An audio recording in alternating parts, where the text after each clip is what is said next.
নবীজির দানশীলতার আরেকটি দৃষ্টান্ত, আরেকটি উপমা হলো, নবীজির কাছে যখনই কোনো কিছু আসতো তিনি অকাতরে বিলিয়ে দিতেন, দান করে দিতেন।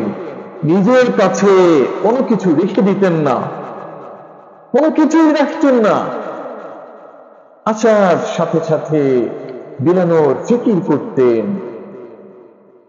বুখারী শরীফের 2389 নম্বর হাদিসের বর্ণনা। এই হাদিসটি মুসলিম শরীফে এসেছে 991 নম্বর হাদিস।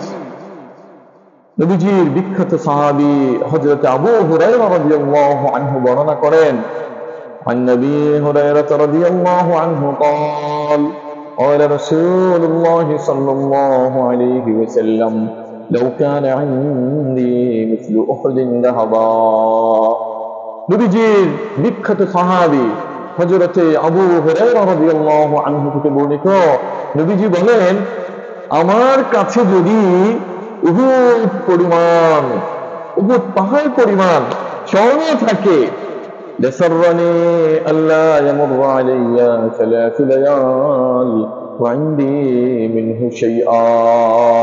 তাহলে এটি আমার আনন্দ হবে যে আমার উপর দিয়ে 3 রাত এমন অতিক্রান্ত না হোক যে ওই 3 রাতের পরেও আমার কাছে ওই স্বর্ণের কিছু অংশ বাকি রয়ে যাবে। অর্থাৎ নবীজির কাছে এটাই আনন্দের বিষয়, উহুদ পরিমাণ স্বর্ণ যদি আমার কাছে জমা হয়ে যায়, তো নবীজির কাছে আনন্দের বিষয় হচ্ছে তিনি সেটা মানুষের মাঝে বিলিয়ে দিবেন, গরিব দুঃখীর মাঝে বিলিয়ে দিবেন, অসহায় আত্মদের মাঝে বিলিয়ে দিবেন।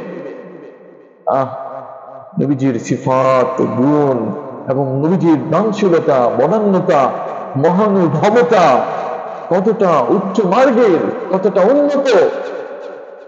তবে নবীজি হাদিসের শেষ অংশে বলেছেন, ইল্লা শাইউন উরসিদুহু লিদাইন।